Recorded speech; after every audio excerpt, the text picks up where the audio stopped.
Acabei ontem a leitura de um livro que me deixou em estado de encantamento. É um romance, um pequeno romance português, chamado Vamos Comprar um Poeta. É da autoria de Afonso Cruz, editado pela editora dublinense. Ele é pequeno mesmo, e os capítulos são muito curtos. Vejam, aqui nós temos o início do capítulo, viramos a página e aqui o capítulo termina. Com o próximo capítulo, a mesma coisa. Aqui temos o início do capítulo, viramos a página. Opa, virei duas. E temos só mais isso aqui. O livro nos apresenta uma sociedade em que todas as frases e as ações têm relação com o mundo do mercado. As pessoas, em vez de nome, têm números, os beijos são contados por gramas de saliva, as pessoas, ao se referirem à sua alimentação, dizem, por exemplo, hoje comi 30 gramas de espinafre, justamente assim que inicia o livro. Hoje comi 30 gramas de espinafre, o quilo custa 2,30 €. É fazer as contas e precisamos de 30 cêntimos para ter alguma vitamina K por dia, diz um estudo. O pai exerceu 20 gramas de força na porta da cozinha e disse muito alto, antes de nos deixar na cara 1 ou 2 miligramas de saliva ou beijos, se quiserem ser poéticos, crescimento e prosperidade. E eu respondi na mesma moeda.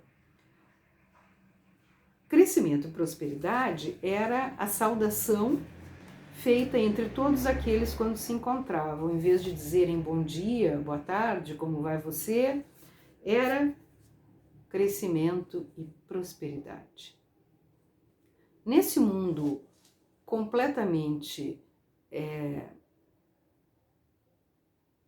transformado em medidas, em ganho, em custo, uma família normal para essa sociedade, composta de pai, mãe, filho e filha, tem um dia uma revelação surpreendente. A filha dirige-se ao pai e lhe pergunta se eles poderiam comprar um poeta. Assim como nos nossos dias, os filhos perguntariam se poderiam comprar ou se poderiam ter um animal de estimação. O pai, a muito custo, concorda com a menina e vão à loja comprar um poeta. E a explicação do poeta, de como se compra um poeta, é muito interessante. Vejam só. No dia da escolha, fomos a uma loja, eu e o pai. O pai não é alto e eu tampouco. Aliás, é por isso que na escola me chamam ordenado mínimo, que é algo que já existiu em tempos, mas que felizmente foi extinto porque dizem era um entrave à competitividade mais elementar. Na loja havia poetas de muitos tipos, baixos, altos, louro, com óculos, que são mais caros, sendo a maior parte 62% carecas e 78% de barba. Gostei de um que era ligeiramente marreco, uma escoliose com uma curvatura oblonga. Trajava um colete de fazenda, 75% lã, sendo os restantes 25% nylon, calças de bombazina castanhas, Pantone 732, sapatos de couro já muito usados. Fungava e tinha um livro debaixo do braço. Nenhuma de suas roupas tinha patrocínio de marcas.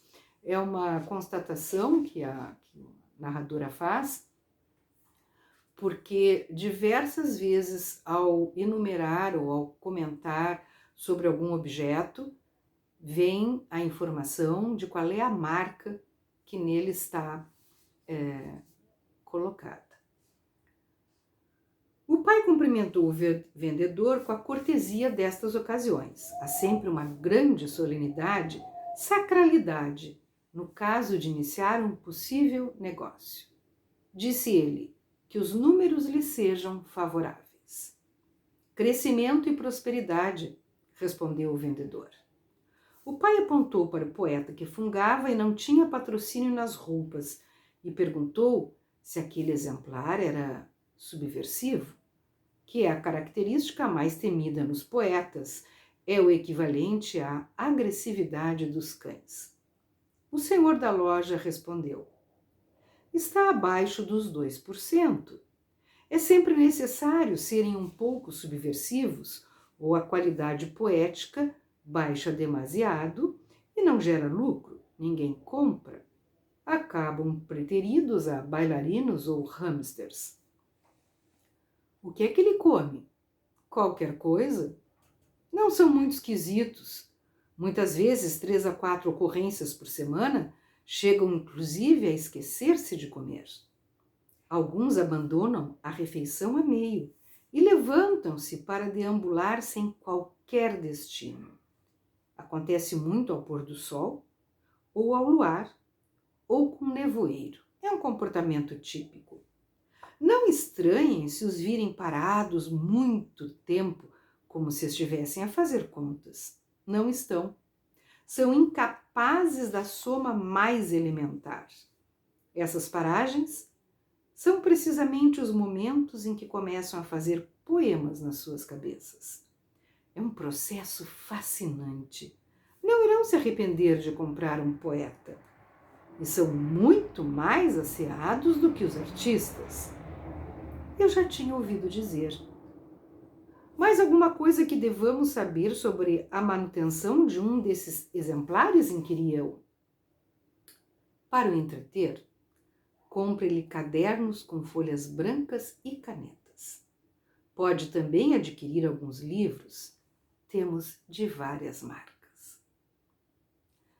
Vejam que já temos aqui o poeta como alguém que não se apega às coisas práticas do cotidiano, como alguém capaz de ficar muito tempo absorto pensando no verso que está surgindo em sua cabeça, um ser que não precisa de muita coisa para ficar feliz. Levaram o poeta para casa e o instalaram debaixo da escada, onde colocaram uma cama, uma espécie de cama e uma mesinha. Mais ou menos assim, como se a gente levasse o cachorrinho para casa e pusesse uma caminha num vão qualquer a ele adequado. E começa então a convivência com o poeta. Num determinado dia, o poeta escreve na parede que há embaixo da escada, nisso que é o seu quarto.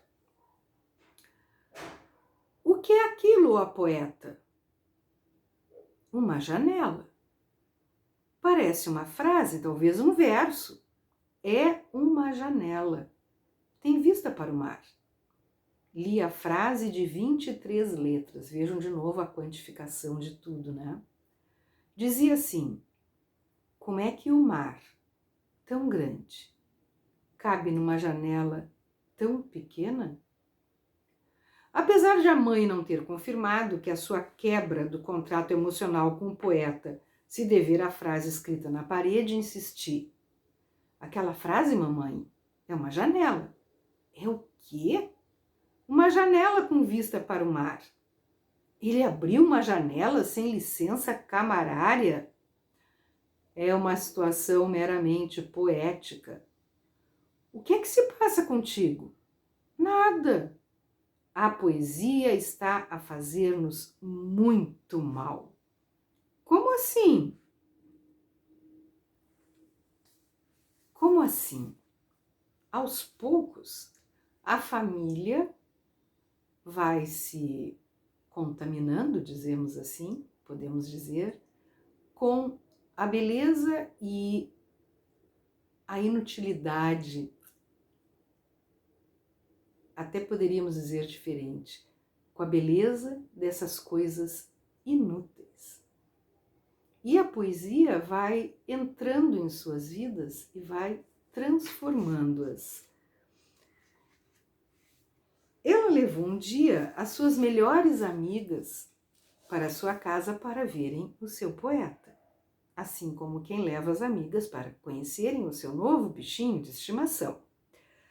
As amigas se chamavam 76C e E60. A E60 apontou para essa frase que estava na parede e disse: sujou a parede. Pensava que só os pintores eram assim. Assim como? Perguntou a 76C. Como os artistas que sujam muito. Para que servem? Os artistas? Sim, para nada. São inutilistas. O que é que este poeta faz? Poemas, eu respondi. Para que servem? Para muitas coisas. Há poemas que servem para ver o mar. E elas olharam para mim, os olhos muito arregalados.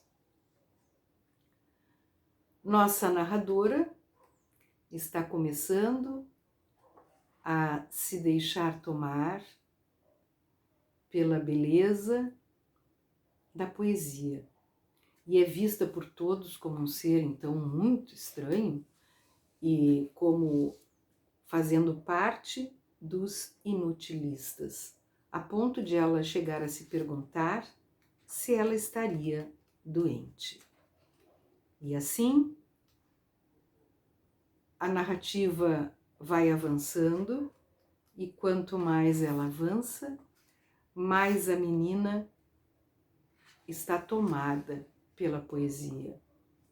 Quando o pai, num acesso de raiva, resolve abandonar o poeta numa praça, porque ele está tumultuando demais a vida deles. E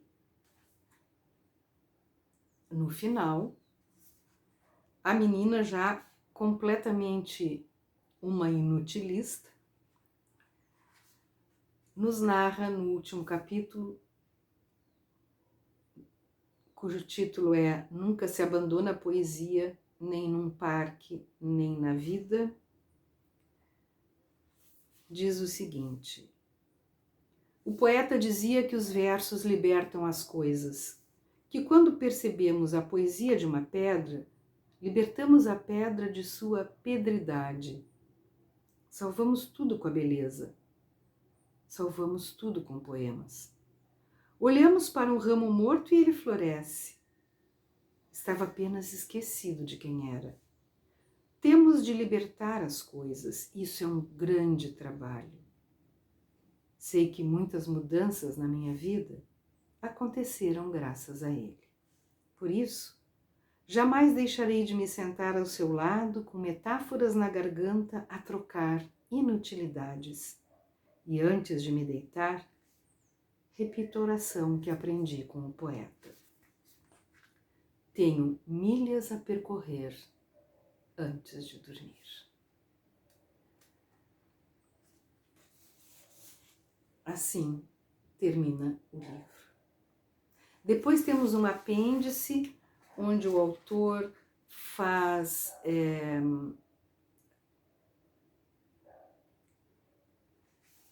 informações muito importantes sobre o utilitarismo na obra de arte, o erro e a sua proximidade com a inutilidade, o que a palavra poesia engloba.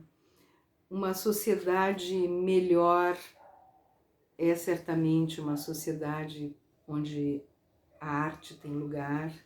E aí ele vai fazendo uma série de reflexões. É um livro sensível, um livro bem escrito, um livro em que a própria tomada de consciência da narradora e da sua família sobre a importância dessas inutilidades vai sendo mostrada, e vai sendo mostrada com frases que começam a ter apresentações linguísticas poéticas. É muito bonito o livro e nos faz pensar sobre o papel da arte na nossa vida, sobre a cor que a poesia nos traz, sobre a vida mais intensa que a gente tem quando começa a olhar para o nosso redor, para nós, para o que temos de uma forma mais sensível. É um livro belíssimo. Recomendo Vamos Comprar um Poeta, do autor Afonso Cruz, editora dublinense. Me parece que numa época de corações tão endurecidos, temos aqui no livro uma bela reflexão sobre sensibilidade. Não deixe de ler.